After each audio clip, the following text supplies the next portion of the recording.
Hi hello ನಮಸ್ತೆ ಸ್ನೇಹಿತರೆ, ಎಲ್ಲರೂ ಹೇಗಿದ್ದೀರಾ? ಎಲ್ಲರೂ ಚೆನ್ನಾಗಿದ್ದೀರಾ ಅಂತ ಅನ್ಕೋತೀನಿ. ಎಲ್ಲರೂ ಕೂಡ ಯಾವಾಗಲೂ ಚೆನ್ನಾಗಿರಲೇಬೇಕು. ಆ ದೇವರು ನಿಮ್ಮೆಲ್ಲರಿಗೂ ಕೂಡ ಒಳ್ಳೇದನ್ನ ಮಾಡಲಿ. ಸ್ನೇಹಿತರೆ, ಮತ್ತೊಂದು ಹೊಸ ವಿಡಿಯೋಗೆ ನಿಮ್ಮೆಲ್ಲರಿಗೂ ಕೂಡ ಪ್ರೀತಿಯಿಂದ ಸ್ವಾಗತ. ಸ್ನೇಹಿತರೆ, ಈ ಒಂದು ವಿಡಿಯೋನಲ್ಲಿ ನಾನು ಹೇಳ್ತಾ ಇರೋದೇನಂತ ಅಂದರೆ, ಯಾರ ತಲೆಯಲ್ಲಿ ಯಾವಾಗಲೂ ಭಯ ಮತ್ತು ಯಾರ ಮನಸ್ಸಲ್ಲಿ ಒಂಥರ ಭಯ ಕಾಡ್ತಾ ಇರುತ್ತೆ, ಬರೀ ನೆಗೆಟಿವ್ ಥಿಂಗ್ಸ್ ಬರ್ತಾ ಇರುತ್ತೆ, ಅಥವಾ ತುಂಬ ನೋವಲ್ಲಿದ್ದೀನಿ, ಬದುಕೋ ಆಸೆ ತುಂಬಾ ಇದೆ, ನನಗೆ ಆ ನೋವುಗಳಿಂದ ಈಚೆ ಬರೋಕ್ಕಾಗ್ತಾ ಇಲ್ಲ, ದಿನೇ ದಿನೇ ಬದುಕೋ ಆಸೆ ಸತ್ತೋಗ್ತಾ ಇದೆ, ಬಟ್ ನನಗೆ ಬದುಕಬೇಕಂತನೂ ಆಸೆ ಇದೆ, ನನ್ನ ಮನಸ್ಸಲ್ಲಿ ಎರಡು ರೀತಿ ಕಾಡ್ತಾ ಇದೆ, ಏನು ಮಾಡಬೇಕು? ಕೆಲವೊಂದು ನೋವುಗಳಿಂದ, ಕೆಲವೊಂದು ನೆನಪುಗಳಿಂದ ನನಗೆ ಈಚೆ ಬರೋಕ್ಕಾಗ್ತಾ ಇಲ್ಲ, ಯಾಕೋ ಒಂಥರ ತಲೆ ಭಾರ ಅಂತ ಅನ್ನಿಸ್ತಾ ಇದೆ, ಜೀವನ ಸಾಕು ಅಂತ ಅನ್ನಿಸ್ತಾ ಇದೆ ಅನ್ನೋಂಥವ್ರು ನೋಡಲೇಬೇಕಾದಂಥ ವಿಡಿಯೋ ಅಂತ ಹೇಳಕ್ಕೆ ಇಷ್ಟಪಡ್ತೀನಿ. ಈ ಒಂದು ವಿಡಿಯೋ ಮೋಟಿವೇಶನ್ ಆಗಿರುತ್ತೆ, ಆದರೆ ಸ್ವಲ್ಪ ದೈವಿಕವಾಗಿ ಆಗಿರುತ್ತೆ. ನನ್ನ ಉದ್ದೇಶ ಏನಂತ ಅಂದರೆ, ಹೆಂಗಾದರೂ ಮಾಡಿ ನೀವು ಕೂಡ ಚೆನ್ನಾಗಿರಬೇಕು, ಬಿಕಾಸ್ ನೀವು ನನ್ನ ಫ್ಯಾಮ್ಲಿ. ಸೊ ನೀವು ಕೂಡ ಚೆನ್ನಾಗಿರ್ಬೇಕು ಅನ್ನೋ ಉದ್ದೇಶದಿಂದ ನಾನು ಈ ವಿಡಿಯೋನಲ್ಲಿ ಕೆಲವೊಂದು ದೈವಿಕವಾಗೂ ಹೇಳ್ತೀನಿ. ಅದು ನನ್ನ ಜೀವನದಲ್ಲಿ ಆದಂಥ ಪ್ರಾಕ್ಟಿಕಲ್ಸು. ನಾನೇನು ಮಾಡಿದ ಮೇಲೆ ನನ್ನ ಜೀವನದಲ್ಲಿ ಏನು ಚೆನ್ನಾಗಾಯಿತೋ ನಿಮಗೂ ಕೂಡ ಆಗಲಿ ಅಂತ. ಯಾಕಂದರೆ ನನ್ನ ಫ್ಯಾಮ್ಲಿ ಅಂದಮೇಲೆ ನೀವು ಬೇರೆ ಅಲ್ಲ, ನಾನು ಬೇರೆ ಅಲ್ಲ. ಬದುಕು ಆಸೆ ಎಲ್ರಿಗೂ ಕೂಡ ತುಂಬ ಇರುತ್ತೆ. ಕೆಲವೊಂದು ಕಷ್ಟಗಳಿಂದ, ಕೆಲವೊಂದು ನೋವುಗಳಿಂದ ಈಚೆ ಬರೋಕ್ಕಾಗ್ತಾ ಇರಲ್ಲ, ಕೆಲವೊಂದು ಸಲ ಭಯದ ವಾತಾವರಣ ಕಾಡ್ತಾ ಇರುತ್ತೆ. ಸೊ ಅಂಥವರೆಲ್ಲ ಏನು ಮಾಡಬೇಕಂತ ಈ ವಿಡಿಯೋನಲ್ಲಿ ಹೇಳ್ತೀನಿ. ಬನ್ನಿ ಮತ್ತೆ ಆಗ್ತಾಡ ವಿಡಿಯೋನ ಶುರು ಮಾಡೋಣ. ಸ್ನೇಹಿತರೆ, ಕೆಲವೊಂದು ವ್ಯಕ್ತಿಗಳಲ್ಲಿ ನೋಡಿ, ಸ್ಪೆಷಲಿ ನಿಮ್ಮಲ್ಲೂ ಕೂಡ ಆಗಿರಬಹುದು, ನನ್ನಲ್ಲಾಗಿತ್ತು, ಇವಾಗಿಲ್ಲ, ಬಟ್ ಕೆಲವೊಂದು ವ್ಯಕ್ತಿಗಳಲ್ಲಿ ನೋಡಿ, ಯಾವುದೋ ಒಂದು ಕೆಲಸ ಮಾಡ್ತೀನಿ ಅನ್ನೋ ಕಾನ್ಫಿಡೆಂಟ್ ಇರುತ್ತೆ, ಅದನ್ನು ಮಾಡೇ ಮಾಡ್ತೀನಿ ಅನ್ನೋದಿರುತ್ತೆ, ಆದರೆ ಮಾಡ್ತೀನೋ ಇಲ್ಲ ಅನ್ನೋ ಭಯ ಕಾಡ್ತಾ ಇರುತ್ತೆ. ಅವರಿಗೆ ಕಾನ್ಫಿಡೆಂಟ್ ಇರುತ್ತೆ, ಅದ್ರ ಬಗ್ಗೆ ನನಗೆ ಗೊತ್ತು, ನಾನು ಮಾಡ್ತೀನಿ ಅಂತ, ಸ್ವಲ್ಪ ಭಯ ಕಾಡ್ತಾ ಇರುತ್ತೆ. ಇನ್ನು ಕೆಲವ್ರಿಗೆ ಹೆಂಗಂತ ಅಂದರೆ, ಯಾವಾಗಲೂ ನೆಗೆಟಿವ್ ಥಿಂಗ್ಸ್ ಬರ್ತಾ ಇರುತ್ತೆ ತಲೆಯಲ್ಲಿ. ಏನೋ ಒಂಥರ, ಅದು ಪ್ರೀತಿಲಾಗಿರ್ಬೋದು, ಅಥವಾ ಪ್ರೀತಿಸೋ ವ್ಯಕ್ತಿ ಮೇಲಾಗಿರ್ಬೋದು, ಅಥವಾ ಯಾವುದ್ರಲ್ಲಾಗಿರ್ಬೋದು, ಅದು ಅತಿಯಾದ ಯೋಚನೆಯಿಂದ ಬರುತ್ತೆ. ಬಟ್ ಅದಕ್ಕೇನು ಪರಿಹಾರ ಅನ್ನೋದು ಕೂಡ ಹೇಳ್ತೀನಿ. ಇನ್ನು ಕೆಲವರಲ್ಲಿ ಹೆಂಗಂದರೆ, ಕೆಲವೊಂದು ನೆನಪುಗಳಿಂದ ಈಚೆ ನಾನು ಬರೋದೇ ಇಲ್ಲ ಅಂದ್ಕೊಂಡಿರ್ತಾರೆ. ಏನು ಮಾಡ್ಬೇಕು ತಿಳಿತಾನೆ ಇರಲ್ಲ. ಎಷ್ಟೇ ಜನ ಅವ್ರನ್ನ ನಗಿಸ್ತಾ ಇದ್ರು ಕೂಡ ಅವ್ರ ಮುಂದೆ ಹಾಂ ಹ್ಞೂ ಅಂತ ಚಿಕ್ಕದಾಗಿ ಸ್ಮೈಲ್ ಕೊಡ್ತಾರೆ, ಮತ್ತೆ ನೋವಲ್ಲೇ ಉಳಿತಾರೆ. ಯಾಕಂದರೆ ಅವ್ರಿಗೆ ಕೆಲವೊಂದು ಮನಸ್ಸಿನ ಮೇಲೆ ಗಾಯ ಅಂತೀವಿ, ಅದನ್ನು ಮನಸ್ಸಿನ ಮೇಲೆ ಗಾಯ, ನಂಬಿಕೆಗಳ ಮೇಲೆ ಪೆಟ್ಟು ಅಂತೀವಿ. ಆ ಥರ ಅವ್ರ ಜೀವನದಲ್ಲಿ ಆಗಿರುತ್ತೆ.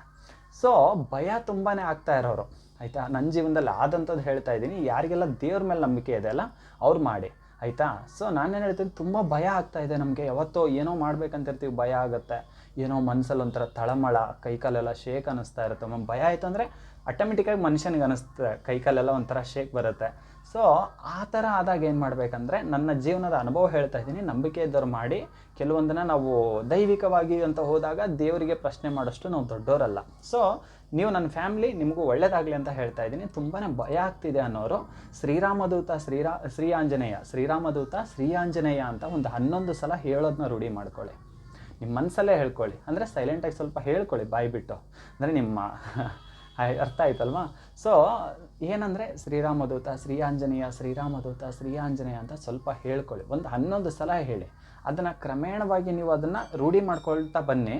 ಖಂಡಿತವಾಗ್ಲೂ ಕೂಡ ಬೆಲ್ ಸೌಂಡ್ ಕೇಳಿಸ್ತೋ ಇಲ್ಲೋ ಗೊತ್ತಿಲ್ಲ, ಆಂಜನೇಯ ಸ್ವಾಮಿ ದೇವಸ್ಥಾನದಲ್ಲಿ ಪೂಜೆ ಕೂಡ ನಡೀತಾ ಇದೆ. ಸೊ ಅದನ್ನು ಒಂದು 11 ಸಲ ನೀವು ಹೇಳೋದನ್ನ ರೂಢಿ ಮಾಡ್ಕೊಳ್ಳಿ. ಖಂಡಿತವಾಗ್ಲೂ ಕೂಡ ನೀವು ಎಷ್ಟೇ ಭಯದಲ್ಲಿದ್ದರೂ ಕೂಡ ಅದರಿಂದ ನೀವು ಈಚೆ ಬರ್ತೀರಾ. ಶ್ರೀರಾಮದೂತ ಶ್ರೀ ಆಂಜನೇಯ, ಶ್ರೀರಾಮದೂತ ಶ್ರೀ ಆಂಜನೇಯ. ಸೊ ಇದನ್ನು ಹೇಳ್ತಾ ಆಂಜನೇಯ ಸ್ವಾಮಿ ನಿಮಗೆ ಒಳ್ಳೇದು ಮಾಡಲಿ ಅಂತ ಕೇಳ್ಕೊತಾ ಇದ್ದೀನಿ. ಶ್ರೀರಾಮದೂತ ನಿಮ್ಮೆಲ್ಲರಿಗೂ ಕೂಡ ಒಳ್ಳೇದನ್ನ ಮಾಡಲಿ. ಇನ್ನು ತುಂಬಾ ಮನಸ್ಸಲ್ಲಿ ನೋವಿದೆ, ಬದುಕೋ ಆಸೆನೂ ಇದೆ, ತುಂಬ ನೋವಿದೆ, ಅದರಿಂದ ನನಗೆ ಈಚೆ ಬರೋಕ್ಕಾಗ್ತಿಲ್ಲ, ಯಾವುದ್ಯಾವುದೋ ನೆನಪುಗಳಿದೆ. ನಿನ್ನ ಹತ್ರ ಅಂತೂ ಹೇಳ್ಕೊಳಕ್ಕಾಗಲ್ಲ ಬ್ರೋ, ಆದರೆ ನನ್ನ ಮನಸ್ಸಲ್ಲಿ ನೋವಿದೆ ಅನ್ನೋರು ಕೂಡ ನನ್ನ ಹತ್ರ ಹೇಳ್ಕೊಳ್ಳೋದು ಬೇಡ.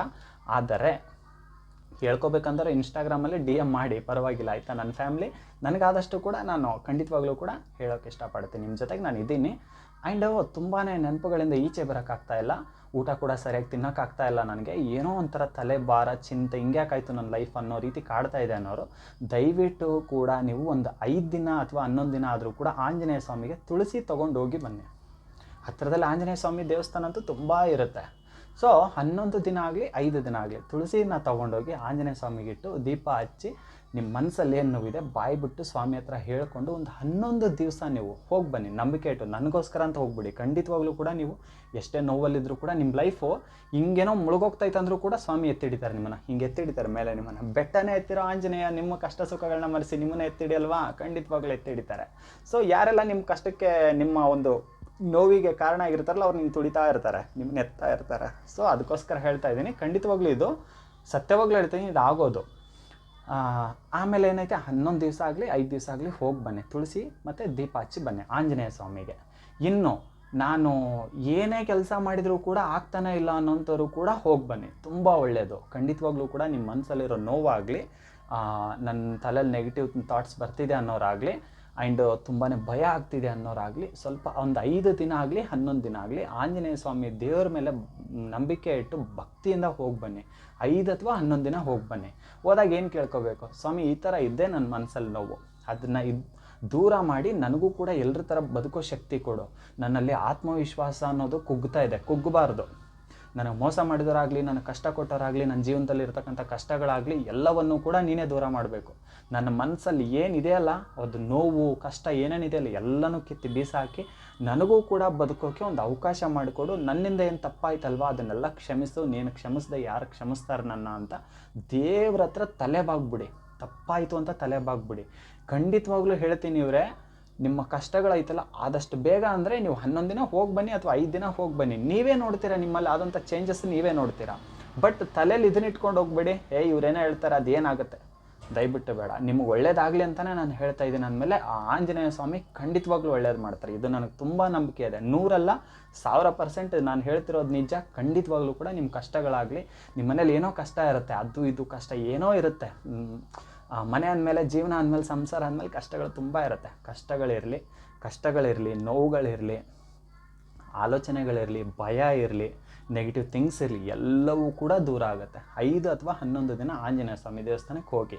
ಮುಖ್ಯವಾಗಿ ಇನ್ನೊಂದು ಕೆಲಸ ಮಾಡಬೇಕಂದ್ರೆ ಮನೇಲಿ ದೀಪ ಹಚ್ಚಿ ನೀವು ದೇವಸ್ಥಾನಕ್ಕೆ ಹೋಗಬೇಕು. ನಿಮ್ಮ ಮನೆ ದೇವರಿಗೆ ಮನೇಲಿ ದೀಪ ಹಚ್ಚಿದ ಮೇಲೆ ನೀವು ದೇವಸ್ಥಾನಕ್ಕೆ ಹೋಗಬೇಕು. ನಾನೇನು ಮಾತಾಡದೆ ಹೋಗಿ ಅಂತ ಹೇಳ್ತಾ ಇಲ್ಲ, ದೇವ್ರ ಹತ್ರ ಮಾತಾಡಿ ಅಂತ ಹೇಳ್ತಾ ಇದ್ದೀನಿ. ದೇವ್ರ ಹತ್ರ ಯಾವತ್ತೂ ಕೂಡ ನನ್ನ ಮನಸ್ಸಲ್ಲಿ ಏನಿದೆ ನಿನಗೆ ಗೊತ್ತು ದೇವ, ನೀನೇ ಬಗೆಹರಿಸು. ಈ ತಪ್ಪು ದಯವಿಟ್ಟು ಕೂಡ ಮಾಡಬೇಡಿ, ಬಾಯಿ ಬಿಟ್ಟು ದೇವ್ರ ಹತ್ರ ಮಾತಾಡಿ. ನಾವು ದೇವ್ರ ಹತ್ರನೇ ಬಾಯಿ ಬಿಟ್ಟು ಮಾತಾಡಲ್ಲ, ಜನಗಳ ಹತ್ರ ಬಾಯಿ ಬಿಟ್ಟು ಮಾತಾಡ್ತೀವಿ ಅಂದರೆ ಖಂಡಿತ ಆಗಲ್ಲ. ದೇವ್ರ ಹತ್ರ ಕೂಡ ಬಾಯಿ ಬಿಟ್ಟು ಮಾತಾಡಿ, ನಿಧಾನಕ್ಕೆ ಮಾತಾಡಿ. ತಂದೆ ಗೊತ್ತಿಲ್ಲ ನನ್ನ ಲೈಫಲ್ಲಿ ಏನಾದ್ರು ತಪ್ಪು ಮಾಡಿದ್ದೀನಿ, ಕ್ಷಮಿಸು, ನನಗೊಂದು ಬದುಕೋಕ್ಕೆ ಅವಕಾಶ ಕೊಡು. ಆತ್ಮವಿಶ್ವಾಸ ಕುಗ್ತಾ ಇದೆ, ಅದು ಕುಗ್ಗಬಾರ್ದು, ನೀನು ನನ್ನ ಎತ್ತಿಡಿಬೇಕು ತಂದೆ, ನಿನ್ನನ್ನೇ ನಂಬಿದ್ದೀನಿ, ನಿನ್ನ ಪಾದಕ್ಕೆ ಬಂದುಬಿಟ್ಟಿದ್ದೀನಿ, ನೀನೇ ನನ್ನ ಕಾಪಾಡಬೇಕಂತ ಕೇಳ್ಕೊಳ್ಳಿ. ಆಗ ನಿಮ್ಮ ಲೈಫಲ್ಲಿ ಇರುವಂತಹ ಒಂದು ಏನದು ನೋವುಗಳಾಗಲಿ, ಕಷ್ಟಗಳಾಗಲಿ, ಏನೇ ಇರಲಿ ನಿಮ್ಮ ಲೈಫಲ್ಲಿ ಎಲ್ಲ ಹೋಗಿ ನಿಮ್ಮ ಲೈಫ್ ತುಂಬ ಅದ್ಭುತವಾಗಿ ಚೇಂಜ್ ಆಗುತ್ತೆ. ಅಂದರೆ ಕೆಲವು ಜನ ಕೇಳ್ಬೋದು, ಕೆಲಸ ಅದೆಲ್ಲ ಬಿಟ್ಟು ಇದನ್ನೇ ಮಾಡೋಣ ಅಂತ. ಸ್ವಾಮಿ ನಾನು ಕೆಲಸ ಬಿಟ್ಟು ಮಾಡೋ ಅಂತ ಹೇಳ್ತಿಲ್ಲ, ಮಾಡೋ ಕೆಲಸದ ಜೊತೆಗೆ ದೇವ್ರ ಮೇಲೆ ನಿಮಗೆ ಭಕ್ತಿ ಇದೆ ಅಂತ ನನಗೆ ಗೊತ್ತು.